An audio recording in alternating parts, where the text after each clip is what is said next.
Ladies and gentlemen, members of the press, we are here because I think it's evident to everyone across the country that we have a deep national crisis before us that requires everyone to pull together, especially as there is so much fear and a risk of panic.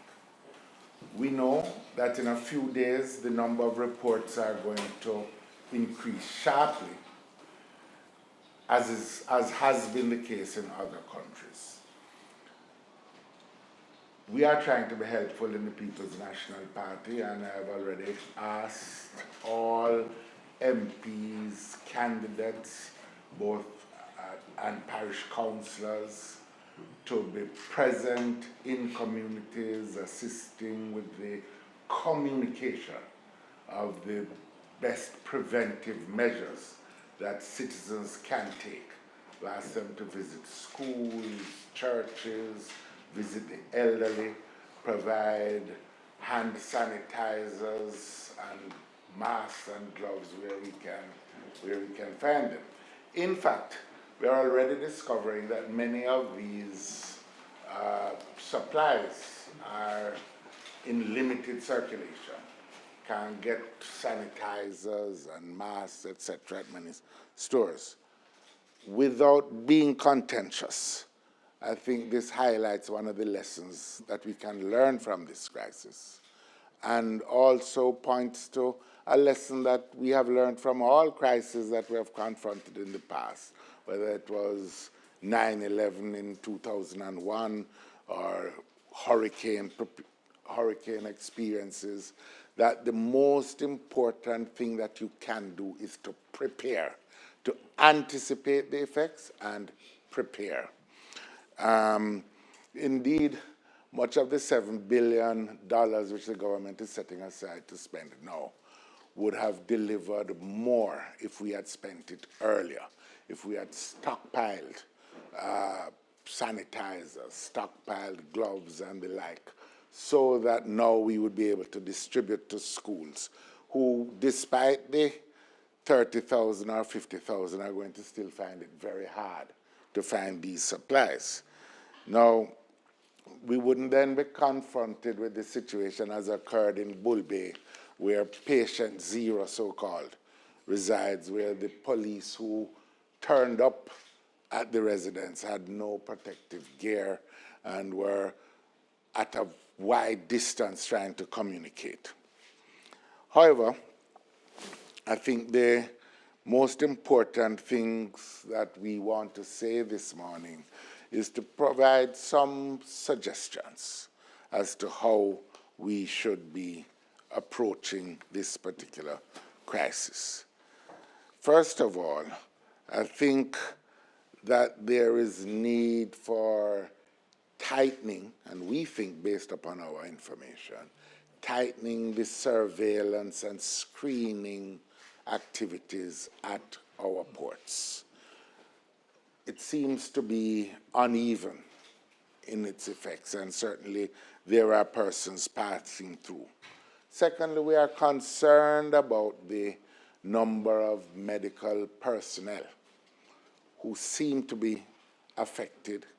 There's a recent report that we have received from St. Anne that really shows that many of the first responders to patients presenting symptoms have themselves come down with symptoms, which reflects that there was inadequate preparation, training, advice given in the first instance. And indeed, it's this whole view that there is going to be need for the engagement of the whole country, whether suppliers of equipment, private sector importers of medicines, teachers, doctors, first responders, that allowed us to suggest to the Prime Minister not just a whole of government mechanism, but a whole of country mechanism, so that we could in fact mitigate, reduce the impact of some of these deficiencies. Now, some specific suggestions. First, there's going to be need for increased training and briefing of the medical staff across the country, including particularly the private medical practitioners who are often going to be the first persons that the patients are going to turn to.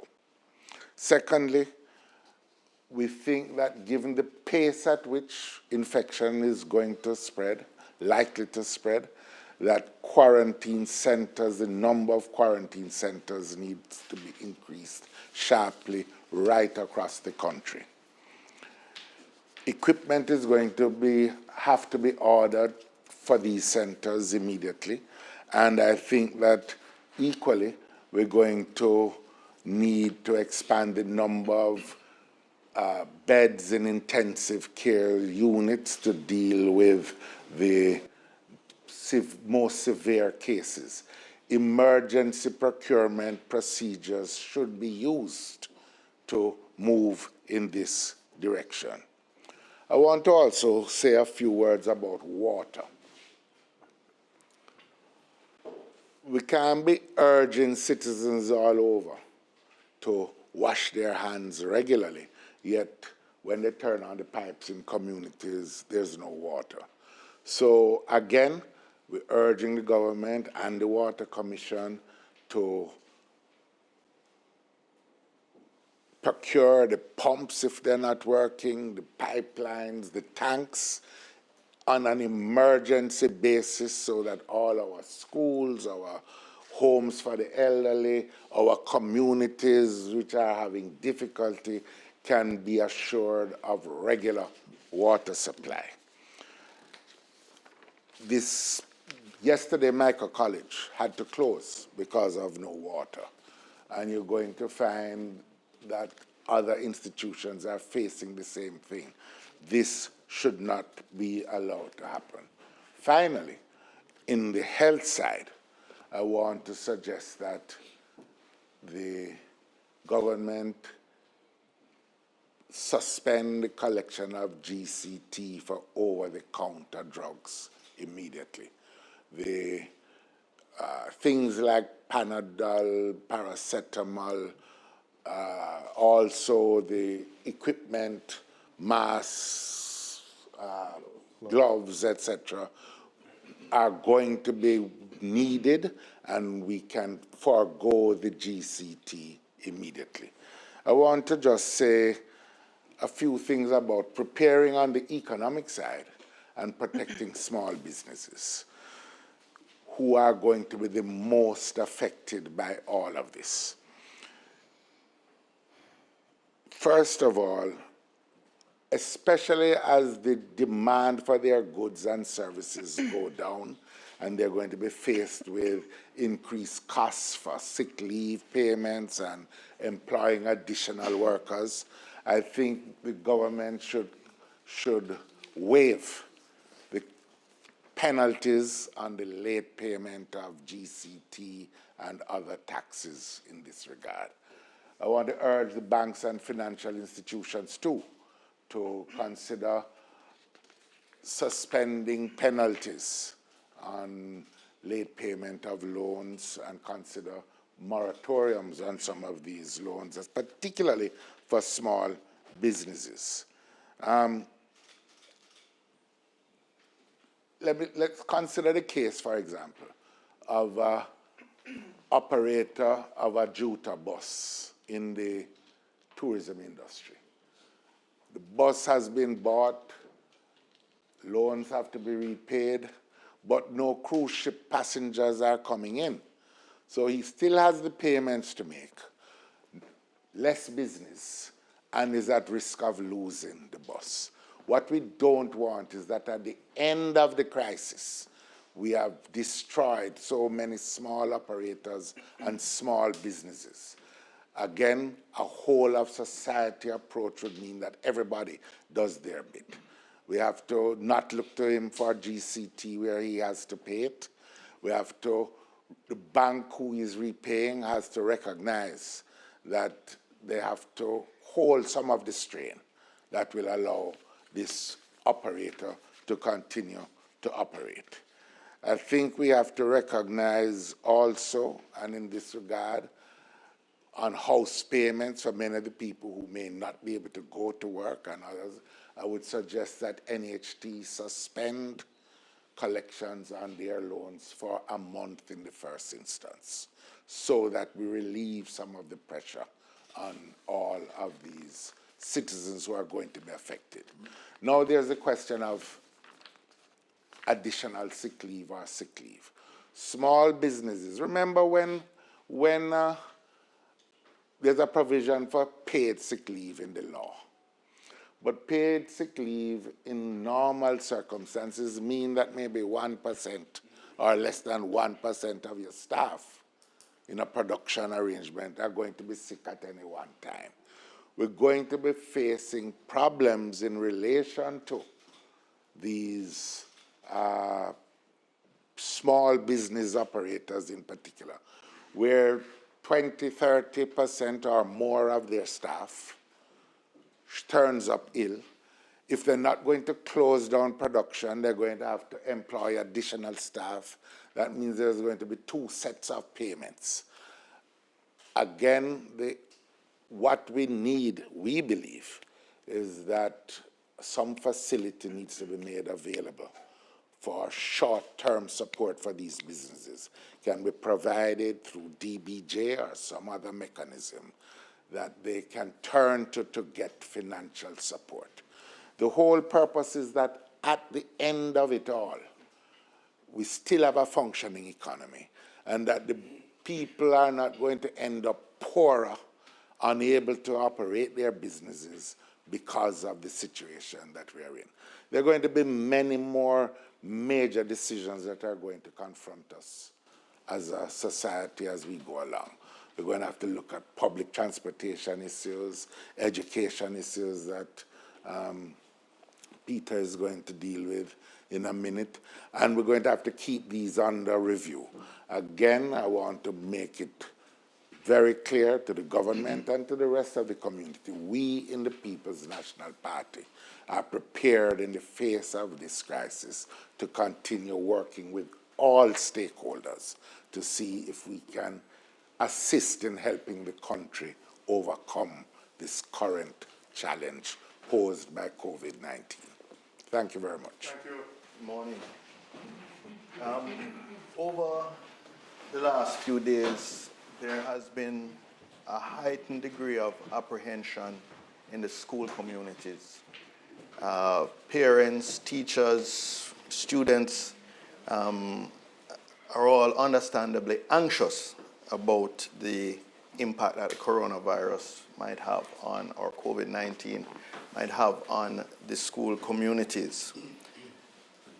The Prime Minister announced yesterday afternoon that Cabinet had approved a protocol for school closures. And since then, I have been in discussion with Minister Samuda and the Permanent Secretary, the Acting Permanent Secretary in Education. And while the protocol has been shared with me, as at the start of this press conference, no decision had been taken to trigger it at this point. But what we do know is that all the expert advice discourages mass gatherings. And if I use my own constituency as an example, I have 8 high schools which all have between 1,000 and 2,000 students in attendance. So these are sites for mass gatherings and a cause for concern.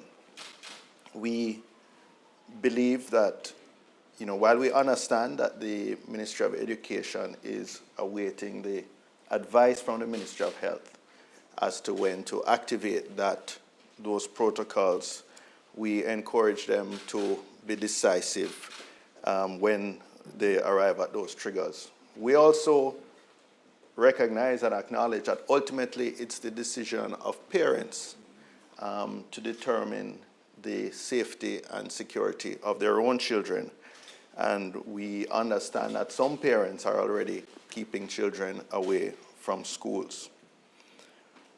But if we assume that there's going to be some more time before this protocol is triggered, I think it's important that we use the time to educate the children in an age-appropriate way about the risks, perhaps use them as conduits to understand the importance of proper hand washing and sanitizing, not just for themselves, but to take that home to the family, understand the importance of social distancing, and to remain calm and avoid propagating fake news, because we see a lot of misinformation being spread on social media, etc. So to the extent we still have children in schools, I think we should use that time to educate them as much as possible.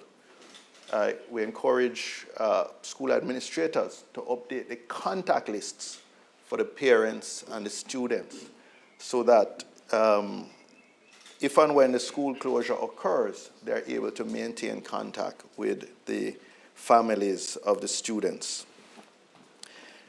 There's a great deal of fear and uncertainty, as I mentioned earlier, but I think it is important that the ministry and, in fact, all leadership in the political and policy spheres continue to communicate consistently and transparently throughout this global pandemic. I think the most important asset that we can bring to this emergency, or what may develop into a crisis, is our credibility as leaders. I think it's important to approach this in a bipartisan way and to ensure that nothing that we say is inaccurate or designed to alarm the public. But I think it is important that the education sector becomes a priority sector for attention, particularly in terms of resources for disinfecting, sanitizing, educating the children, and that way to their families.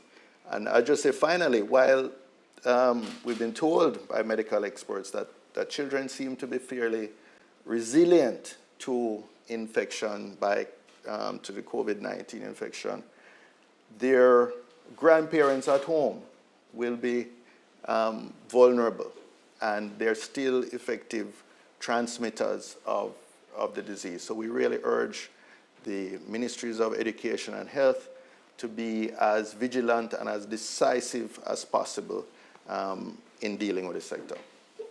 Good morning, everyone. The current situation as it regards COVID-19 is that worldwide we have over 129,000 cases with over 4,700 deaths. We have 125 countries which are currently affected with the condition. But here in Jamaica, we have had 2 confirmed cases. Both of them are imported. There are 5 other persons in isolation, and we are advised that the test results for those will be available today at 3 p.m. The number of persons in quarantine stands at 49, of which 38 are in national quarantine facilities, and the rest are spread between self-quarantine at home or in other areas. The reality, however, ladies and gentlemen, is that this problem is not only creating some amount of fear and concern in the educational sector, but also in the health sector, within the health workers themselves. And we are urging, as the opposition, urging the government to ensure that all our health sector workers have provision of adequate personal protective equipment, known as PPEs for short, for all our frontline workers. And I'm not only speaking about our medical doctors or our nurses, but the porters, the ambulance drivers, and all those who will interface with those persons when they come into the facility, and particularly so in the facilities that the leader of the opposition has asked that there be specific facilities for those receiving persons who are suspected to have the COVID-19.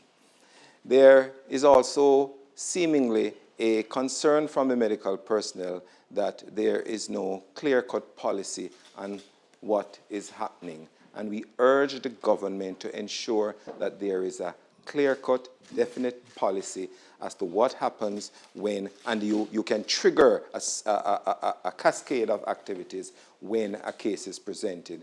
Because the concern right now is that some hospitals do not seem to know what to do when a patient, a suspected patient, presents to the respective hospital. And seemingly it is done in a haphazard manner. We are also encouraging the Ministry of Health to ensure that there's adequate testing facilities and material and supplies at the National Viral Laboratory, because we were told that the supplies that they have are insufficient, but they are getting more from PAHO. But we urge that they do this expeditiously, as the first phase of imported cases, the two I mentioned earlier on, it is more than likely that the next phase of community-acquired infection and transmission will be on. So we are also concerned, and we urge and recommend to the government that in terms of how the hospitals handle this, it's not too late to still have drills so that doctors, nurses, and the entire medical staff will know how to prepare themselves when they have this, or when it comes, as we feel it will be coming as part of the community transmission. Now, the leader of the opposition mentioned the private doctors, and I have received many calls from private doctors in that they do not know what to do. We have been advised by the Ministry of Health that the number that you should call if you feel that there's a suspected case is 888-1-LOVE. Many calls have gone to that number, and it rings incessantly. So part of the encouragement from our side is to have the Ministry of Health put more lines into operation so that they may be able to take the calls from people expeditiously.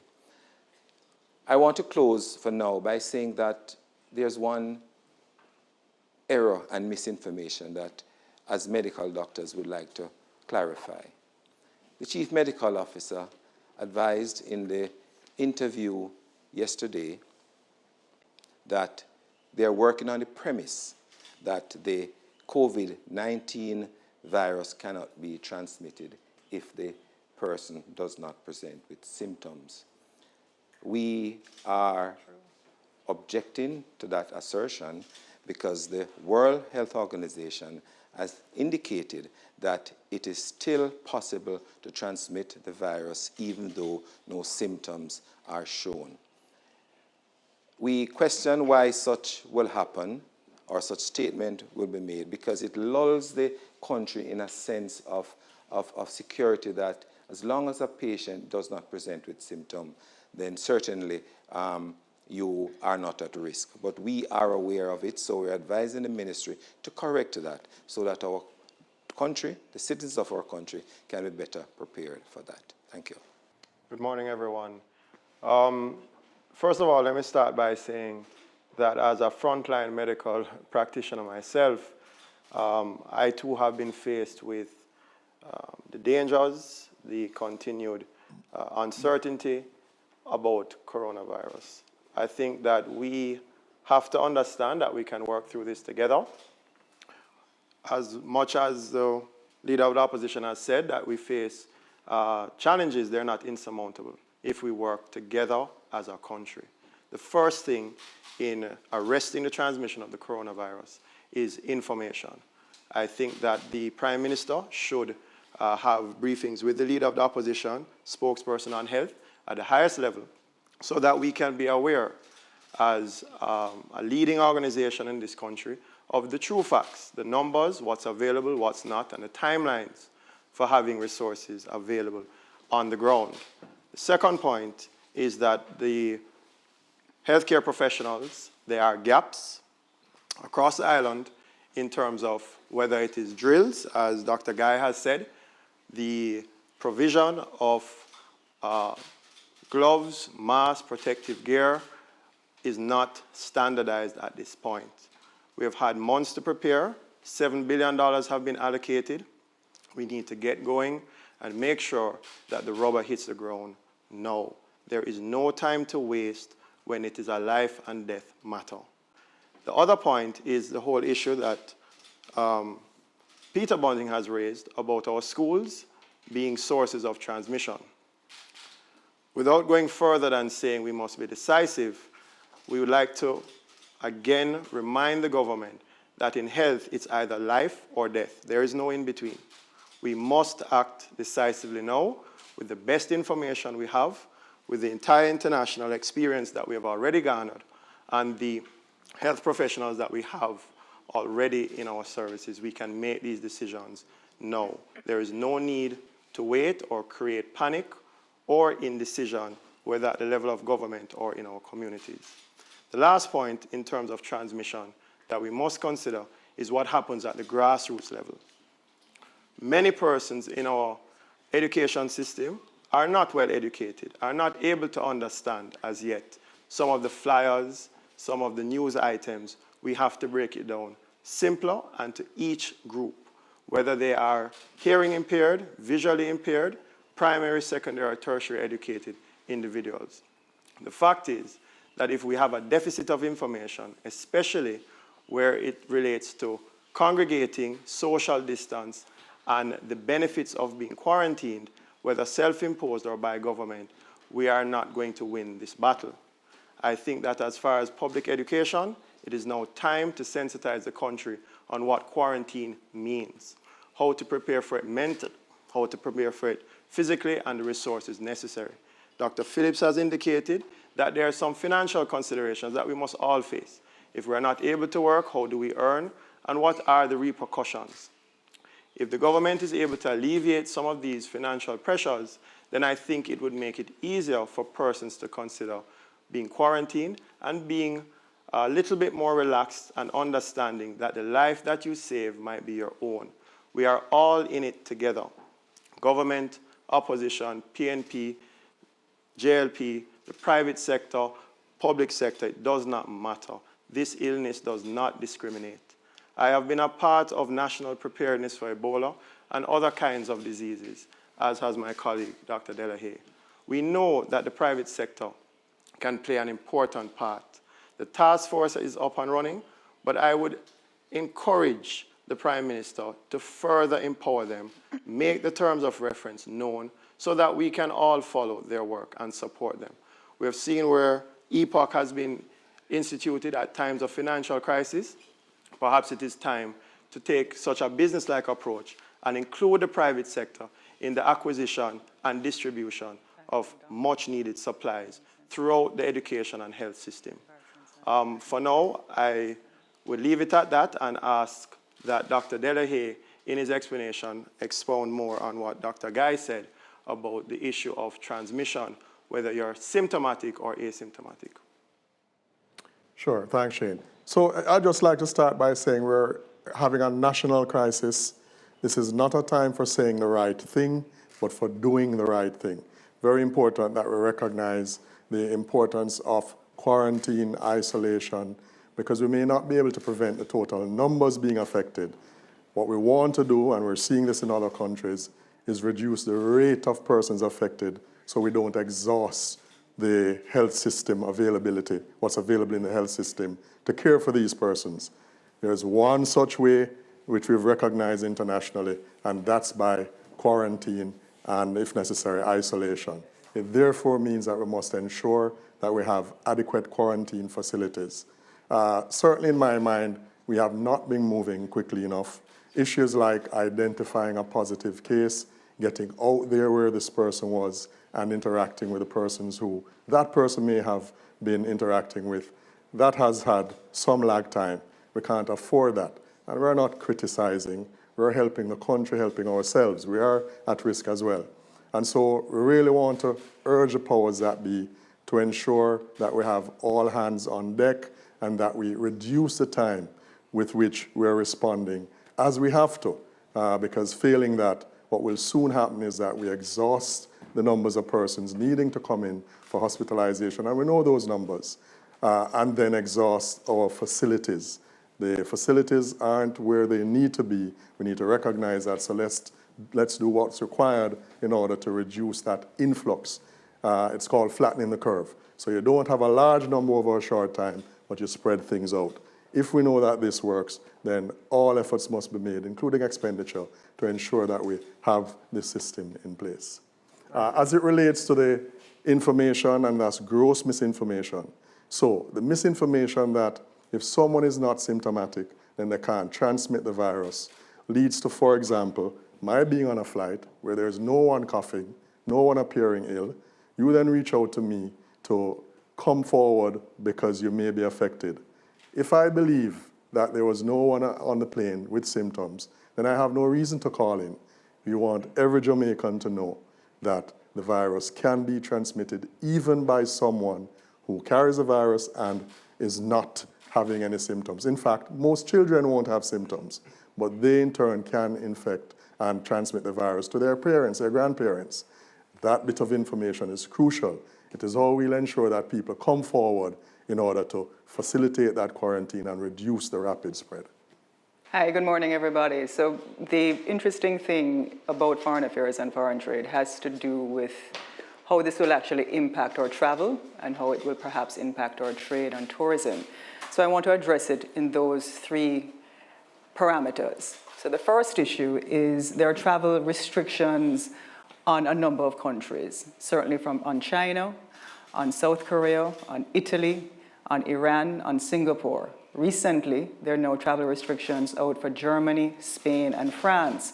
And the government is reviewing whether or not Japan and the UK needs to be added to that list. It doesn't mean if you're a Jamaican national that you can't come home.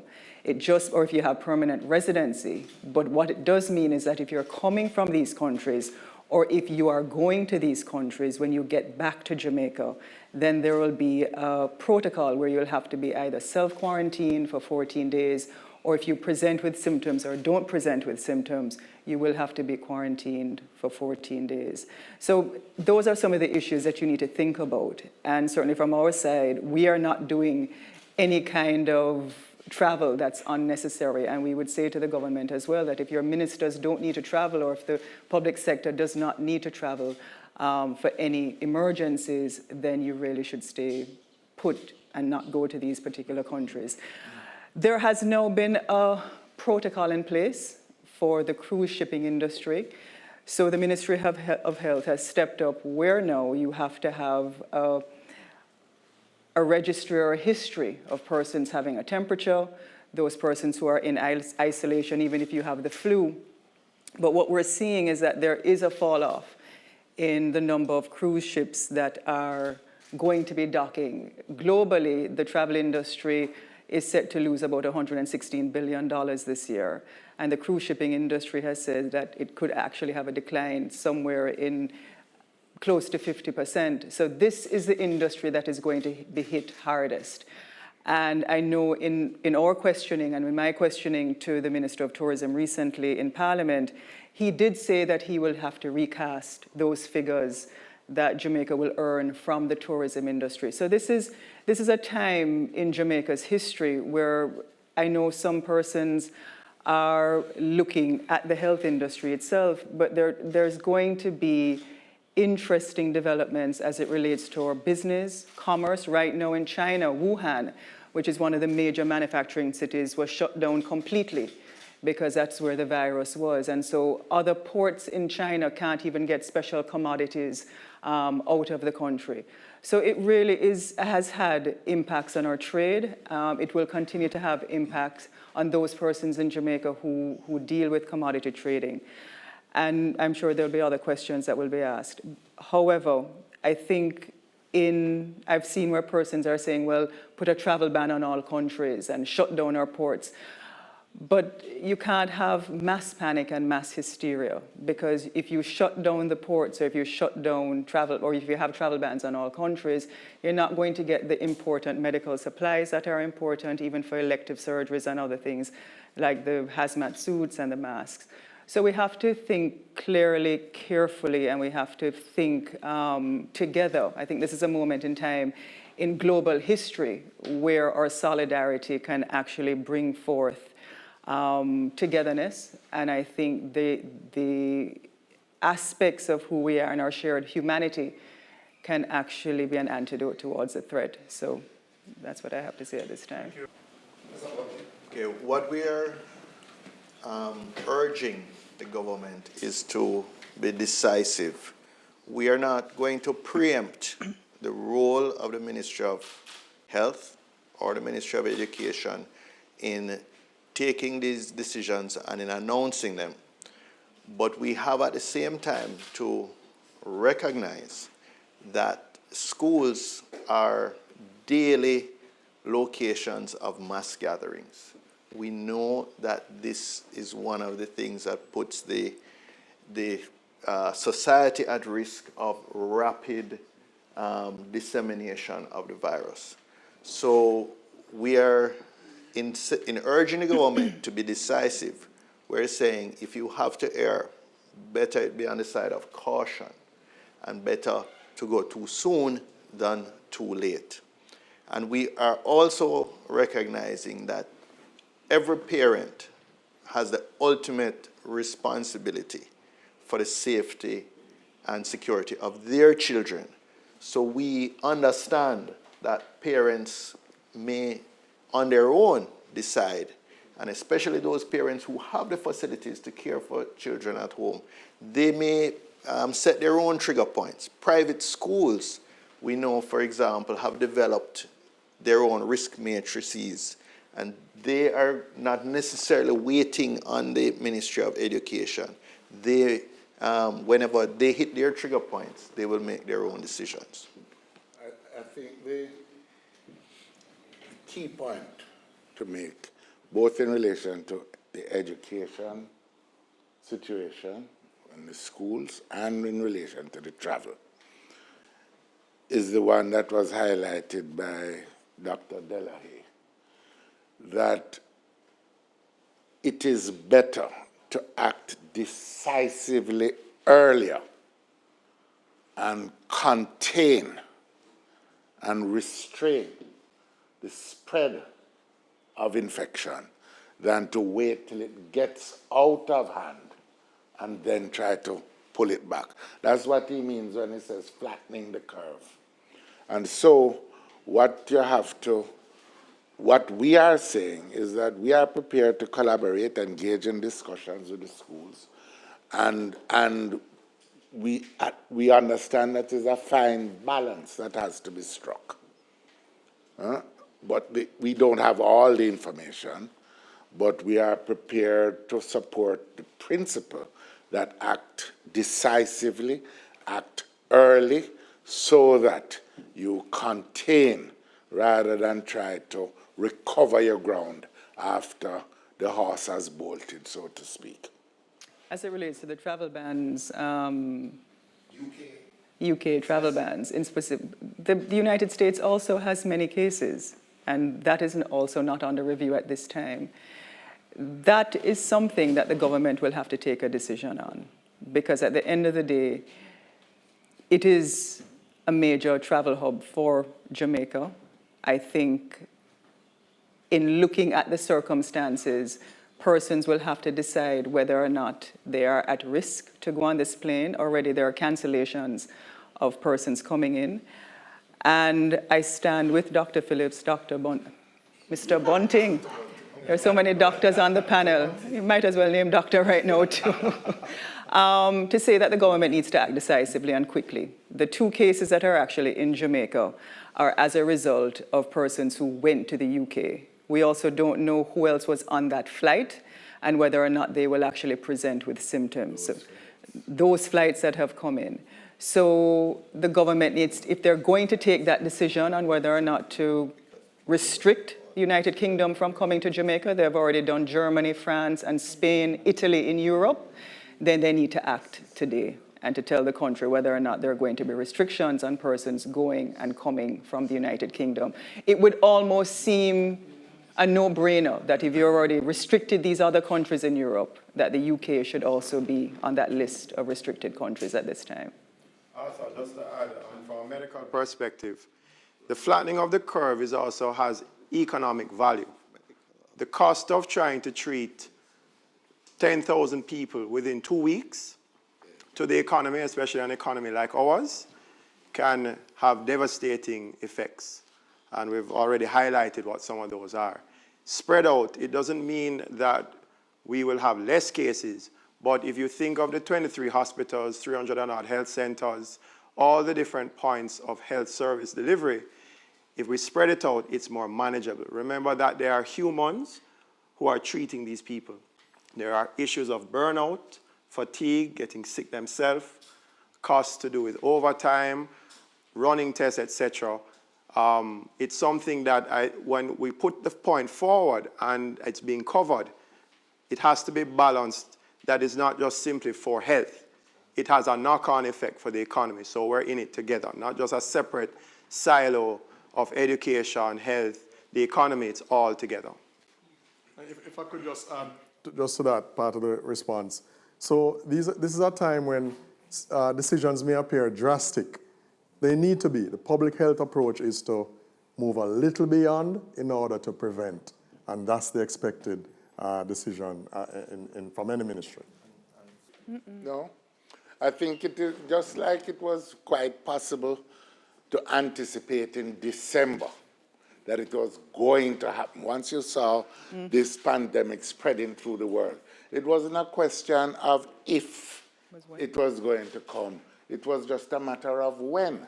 And that is why, as I said earlier, I would have preferred, without making a big issue, if all those preparatory steps were taken then. There is a particular small business operating in my constituency that I know of. They make foodstuffs. That's what they do. Small business. They employ about 40, 50 people. Their average weekly demand has been cut in half. So they are laying off people. They are earning less. They are at the same time facing shortages of the things that the inputs. So they have forward purchased. Now, when the GCT payment comes, they may be totally out of cash. If you say to them, pay that now, you run the risk of putting them totally out of business. And even when the crisis has passed, you will have 40, 50 people out of work. So we're saying, anticipate that that is going to happen. It is already here. And respond. Any other questions? All right, well, let me thank you.